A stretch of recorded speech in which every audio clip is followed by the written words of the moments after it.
வணக்கம். Seven Winstar technology. இப்போ பார்க்குற வீடியோன்னு பார்த்தீங்கன்னா, இப்போ ஒரு சாம்சங் மாடல் அதிகபட்சம் வந்து பார்த்திங்கன்னா மொபைல் ஹேங் ஆகி நிற்குது. ஹேங் ஆகி நின்னோன்னே எல்லோரும் என்ன செய்கிறாங்க அப்படின்னா, சிபியூவில் ரீபால் பண்ணி வச்சா சரியாயிரும் அப்படின்னு சொல்லி தான் எல்லாருமே ட்ரை பண்ணுறாங்க. நிறைய பேர் யூடியூப்லாம் பார்த்துட்டு ஓகே அவர் ரீபால் பண்ணி காமிச்சிருக்காரு, அப்போ கண்டிப்பாக சிபியூ இந்த மாடல்னாலே கண்டிப்பாக ரீபால் பண்ணி வச்சா கண்டிப்பாக இந்த ப்ராப்ளம் சால்வ் ஆகும் அப்படின்னு நினச்சி பண்ணுறாங்க. நம்ம அதை சர்க்யூட் வச்சு நான் உங்களுக்கு வந்து அதை விளக்கம் தரேன். உங்களுக்கு எதனால் அதை ரீபால் பண்ணுறோம், ரீபால் பண்ணாமலே நம்ம பண்ண முடியுமா, அதை பற்றி இந்த வீடியோஸில் கொடுத்துருக்கேன். முழுமையாக இந்த வீடியோஸை பாருங்கள்.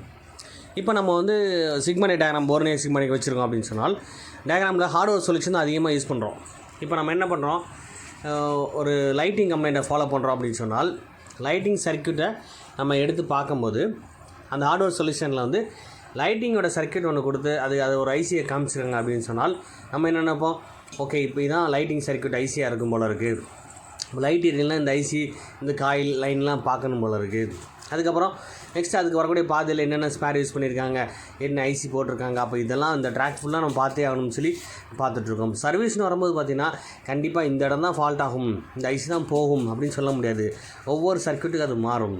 இப்போ இந்த ட்ராக் வரக்கூடிய லைன் ஒவ்வொன்றா செக் பண்ணி பார்க்குறதுக்கு, கான்செப்ட் ஃபுல்லாக பார்க்குறதுக்கு மெயின் கான்செப்ட் என்னென்னு தெரிஞ்சு பார்த்தீங்கன்னா கண்டுபிடிச்சலான்னு சொல்கிறேன். அது பொதுவான பேசிக் கான்செப்ட் என்னென்னு தெரிஞ்சால் போதும்னு சொல்ல வரேன். அதை பெரும்பாலும் யாரும் ஃபாலோ பண்ணுறது கிடையாது.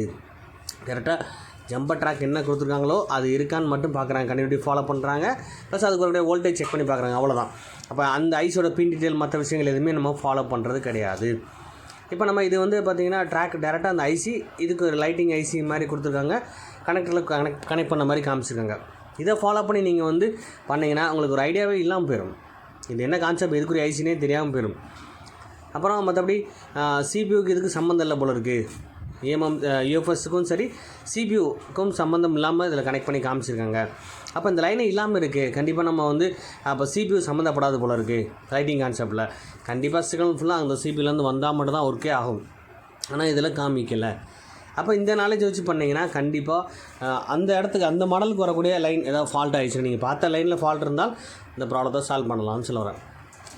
இப்போ இது என்ன கான்செப்ட்னா, அதாவது சிபியூக்கு கனெக்ஷன் எங்கெல்லாம் போகுதுன்னு சொல்லி தான் இதில் காமிக்கிறேன். இதை வச்சு நம்ம அந்த ஹேங் ஆன் லோகோவை பற்றி நான் சொல்கிறேன் உங்களுக்கு. அடுத்து நெக்ஸ்ட் நம்ம வந்து இப்போ சார்ஜிங் சர்க்யூட் எடுத்துருக்கோம், சார்ஜிங் லைனை ஃபால்ட்டு பார்க்குறோன்னு வச்சுக்கலாம். சார்ஜிங் சர்க்யூட்டுக்குமே அந்த ஐசியை காமிச்சிருக்காங்க. ஸ்டார்டிங்கில் ஃபஸ்ட்டு காட்டினோம் பார்த்தீங்களா, இதை பாருங்கள். சார்ஜிங் சர்க்யூட் வரக்கூடிய லைட்டிங்க்கு அதுதான் வந்தது, சார்ஜிங் சர்க்யூட் வருது, அதுக்கு பக்கத்தில் ஒரு சின்னதாக ஒரு ஐசி ஒன்று கொடுத்துருக்காங்க. இப்போ சார்ஜிங் கான்செப்ட் தெரிஞ்சால் ஓகே, அந்த சின்னதாக இருக்கக்கூடிய ஐசி வந்து ஓவர்லோடு ப்ரொடக்ஷன் சொல்லுவோம் நம்ம. அப்போ இது கீழே இருக்க அந்த பெரிய ஐசி வந்து சார்ஜிங் ஐசி தான், ஆனால் இது கன்ஃபார்மாக நம்ம ட்ரேஸ் பண்ணுறதே கிடையாது. இதை பார்த்து ஓகே இந்த சார்ஜர்லாம் இப்போ 2 ஐசியை பார்க்கணும் நம்ம. அடுத்து நெக்ஸ்ட்டு இந்த ட்ராக் வந்து இதுக்கு மட்டும் எல்லோ லைன் ஒரு ஆரஞ்சு லைன் வந்து பார்த்திங்கன்னா சிபியூவில் கனெக்ட் பண்ணி கொடுத்துருக்காங்களே. அப்போ இந்த இடத்துக்கு மட்டும் தான் அந்த சிபியூ கனெக்ஷனாக இருக்கும் போல இருக்குது. அப்போ சார்ஜிங் கான்செப்ட் மட்டும் தான் சிபியூ கனெக்ட் பண்ணி வச்சுருப்பாங்க.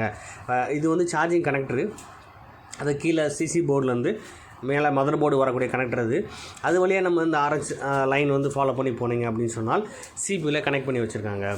அப்போ நம்ம சார்ஜ் ஏறலாம் ஜஸ்ட் இந்த லைனை மட்டும் சொன்ன லைனை மட்டும் தான் ஃபாலோ பண்ணும் போல இருக்குது. இப்படி பார்த்தா நம்ம சார்ஜிங் சர்க்யூட்டை நம்ம சரி பண்ணலாம் அப்படின்னு நினைப்பாங்க. ஆனால் இதோட பேசிக் கரெக்டான அடிப்படை கான்செப்ட் என்னென்னு தெரிஞ்சு பண்ணிங்கன்னா அழகாக சார்ஜிங் எந்த மாடல் கம்ப்ளைண்ட் வந்தாலும், சார்ஜரில் என்ன ப்ராப்ளம் வந்தாலும் கண்டுபிடிக்க முடியும்னு சொல்லலாம். பொதுவான கான்செப்ட் ஒரு ஃபோனை எடுத்து நம்ம ட்ரேஸ் பண்ணி பார்த்தாலே கண்டுபிடிச்சலாம். அதாவது ஹார்ட்வேர் சொல்யூஷனை வச்சு கிடையாதுன்னு சொல்ல வரேன். இப்போ சிபியூவில் கனெக்ட் ஆகிருக்கு, அப்போ சிபியூலையும் ப்ராப்ளம் இருக்க வாய்ப்பு இருக்கும்னு நினைக்கிறீங்க, அப்படி தானே சார்? அப்போ ஒரு கான்செப்ட் பார்க்கும்போது இதில் சார்ஜிங் சர்க்யூட் சொன்னேன் நான், அதுக்கு வரக்கூடிய ஐசியும் சரி லைட்டிங் சர்க்யூட் ஐசியும் சேம் ஒரே கான்செப்ட் தான் கொடுத்துருக்காங்க. அப்போ சார்ஜிங் ஐசியாக லைட்டிங் ஐசியாக நம்மளுக்கு இதில் தெரியாமல் போக வாய்ப்பு இருக்குது. அடுத்து நெக்ஸ்ட்டு நெட்வொர்க் செக்ஷனை பற்றி பார்க்குறோம் அப்படின்னா, நெட்வொர்க் செக்ஷனில் வரக்கூடிய ஐசிஸ் என்னன்னு சொல்லி இதில் காமிச்சிருப்பாங்க. பொதுவான கான்செப்ட் மட்டும் தான் இதில் காமிச்சிருக்காங்க. இந்த ஐசி வரக்கூடிய சப்ளை வந்து பார்த்திங்கன்னா இப்போ இதில் தான் வருது, எல்லாத்துக்கும் மெயின் சப்ளை இதில் தான் வந்துட்டுருக்கு. ஆனால் எல்லாத்துக்குமே ஓகே இதான் நம்ம பார்க்கணுன்ற மைண்டு வந்துடுவாங்க.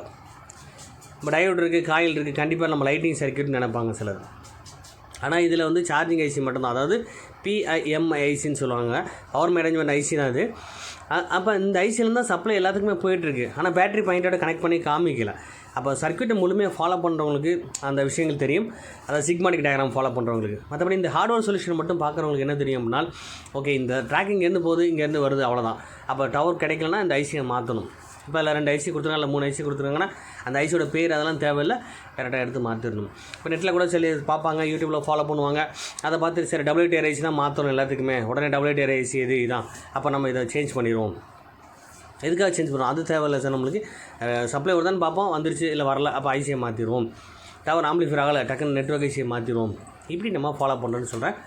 இதோட சிக்னல் எங்கேருந்து வருது, எப்படி ஃபங்க்ஷன் ஆகுது, இப்போ இந்த ஐசி வேலை செய்யறதுக்கு எந்த மாதிரி ஆர்டர் சிக்னல் வந்து சிபிலேருந்து வரும், எந்த மாதிரி வோல்டேஜ் வரும், அது நம்ம முழுமையாக சிக்மாட்டிக் டயக்ராம் பார்க்காத வரைக்கும் ஒன்றுமே புரியாதுன்னு சொல்ல வரேன். இப்போ இது எல்லாத்துக்குமே சிக்னல் ஆர்டர் வந்து எங்கே வரப்போகுது அப்படின்னா சிபிலேருந்து தான் வரப்போகுது. அப்போ அந்த சிபியூவில் ப்ராப்ளம் ஆகுதுன்னா இது ஒரு காரணமாக இருக்குதுன்னு நான் சொல்கிறேன். நான் இந்த கான்செப்ட்லாம் பாருங்கள், இப்போ சிபியூவில் இது கனெக்ட் பண்ணி காமிக்கல இதில். அப்போ நம்ம அந்த நாலேஜ் இருக்காது, ஓகே சிபியூக்கும் அதுக்கு சம்மந்தம் இருக்காதுன்னு நினச்சிட்ருக்கோம் நம்ம. அப்போ அந்த ஆர்டர் சிக்னல் வருதான்னு செக் பண்ண, இது வந்து வெறும் ட்ராக் கண்டினியூட்டி லைனும் சப்ளை லைன் மட்டும் தான் கொடுத்துருக்காங்க, சிக்னல் லைன் இதில் கொடுக்கவே இல்லை. ஹார்ட்வேர் சொல்யூஷன்லாம் முழுமையாக அதை கொடுத்துருக்க மாட்டாங்கன்னு சொல்ல வரேன் நான். இதே விஷயம் வந்து பார்த்தீங்கன்னா ஒவ்வொரு ஃபால்ட்டுக்குமே நம்ம இப்படி ஃபாலோ பண்ணுறோம். சேம் அதே மாடல் வச்சு தான் பார்த்துட்ருக்கேன் நான். இப்போ இதில் சிம் ஃபால்ட்டை பற்றி பார்க்குறோம் அப்படின்னா சிம் ட்ரேயோட அந்த 6 கால் லைனை மட்டும் சொல்லியிருக்காங்க. அதில் வரக்கூடிய பாதையை மட்டும் காமிச்சிருக்காங்க. அதில் பாருங்கள், அதேமாதிரி மெயினாக வந்து இப்போ சிபியூனோட கனெக்ஷன் காமிச்சிருக்காங்க பாருங்கள். அதேமாதிரி சார்ஜிங் சர்க்யூட் அந்த ஐசிக்கு சம்மந்தப்படவே இல்லை. அப்போ அதுலேருந்து சப்ளை வரல இந்த கான்செப்ட். அப்போ முழுமையாக அந்த செக்ஷனை பற்றி அந்த ஐசி பற்றி தெரிஞ்சிருந்தாலும் ஓகே. இப்போ இங்கே வரக்கூடிய ஐசி சப்ளை வோல்ட் வேறு, இப்போ power supply main power supply இருந்தால் அதுக்கு வோல்டேஜ் சிம்மு கிடச்சிட்ருக்கு பாருங்கள். அதேமாதிரி மெயினாக ஒர்க் ஆகிற லைன் மட்டும்தான் சொல்லியிருக்காங்க. சிம் ட்ரேக்கு வரக்கூடிய சிக்னல் லைன் எங்கேருந்து வருது அப்படின்னா இப்போ சிபியூலேருந்து தான் வருது. அப்போ சிபியோட ட்ராக் காலை மட்டும் காமிச்சிடும். இப்போ சிம்மில் ஷார்ட்டர் லீக்கேஜ் இருக்குது அப்படின்னா கூட சிபியூ கண்டிப்பாக பாதிக்க வாய்ப்பு இருக்குது. அப்போ ஏற்கனவே பார்த்த எல்லா இடத்துலையுமே சிபியூ சம்மந்தப்பட்டிருக்கும், கண்டிப்பாக படாமல் இருக்காது. அந்த கால் டேட் அதுலேயும் ஷார்ட் இருந்தாலும் கண்டிப்பாக சிபியூ ப்ராப்ளம் ஆகும், ஃபால்ட் ஆகும்னு சொல்ல வரேன். அப்போ இந்த ட்ராக்கை மட்டும் நீங்கள் ஃபாலோ பண்ணிங்கன்னா ஜஸ்ட்டு அந்த மாடலுக்கு வரக்கூடிய லைன் மட்டும் தான் தெரிஞ்சுக்க முடியும். அதை நம்ம ஜஸ்ட் அந்த சர்வீஸ் பார்க்க மட்டும் தான் யூஸ் பண்ணிகிட்டு இருப்போம் நம்ம. இதுக்கடுத்து நம்ம வந்து ஃபிங்கர் பிரிண்ட்டோ சென்சாரோ மற்ற விஷயங்கள் பார்த்தாலுமே எல்லாத்துக்குமே சிக்னல் வந்து சிபியில் தான் வரப்போகுது. இப்போ ஃபிங்கர் பிரிண்ட் பார்க்குறோம் அப்படின்னா அதுக்கும் லைன் பாருங்கள், இந்த மெயின் சர்க்யூட் அதை இதுக்குன்னு என்ன ஐசியை கொடுத்துருக்காங்களோ அந்த ஐசி லைனில் ஃபாலோ பண்ணி பார்க்கும்போது அதுக்கு சப்ளை வருதான்னு செக் பண்ணி பார்க்கலாம். சிக்னல் கண்டிப்பாக எங்கேருந்து வரும்னா சிபியூவில் தான் வரும். அப்போ அந்த சிக்னல் வர பாதையை காட்டுறதுக்காக தான் இந்த கான்செப்ட் சொல்கிறேன் நான்.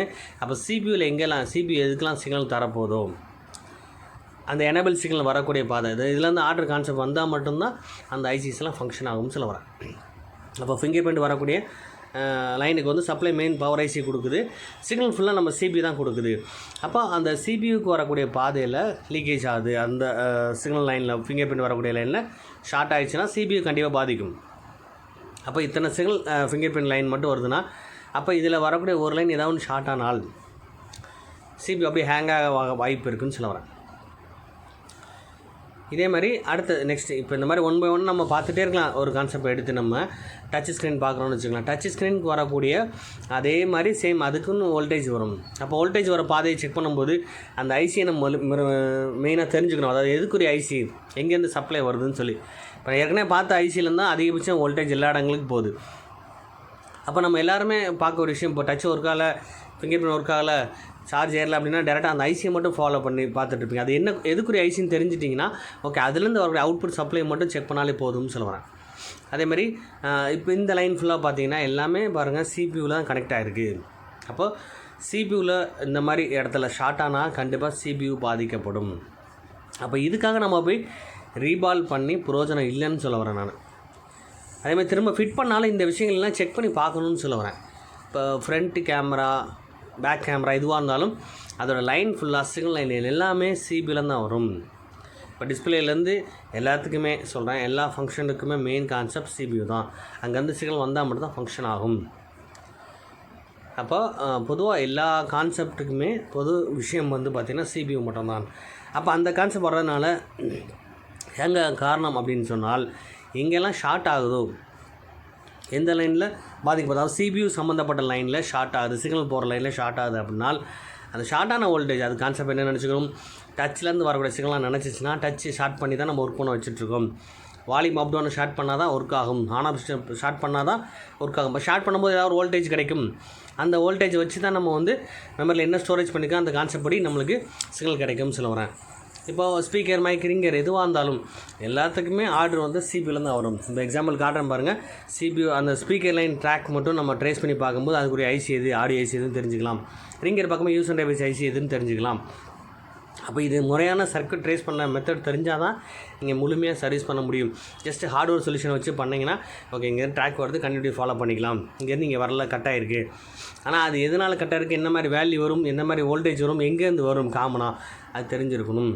இப்போ இதை பார்த்தோன்னே சார் அப்போ சிபியூ கீழே இருக்குது அப்புறம் ரிங்கர் ஐசி அப்படின்னு நீங்கள் ஃபாலோ பண்ணாமல் கண்டிப்பாக சிக்மாடிக் டயக்ராம் வச்சு ஃபாலோ பண்ணும்போது உங்களுக்கு அதோட மெத்தட் தெளிவாக இன் அவுட் விஷயம் தெரிஞ்சால் தான் நம்ம ப்ராப்பராக சர்வீஸ் பண்ண முடியும்னு சொல்ல வரேன்.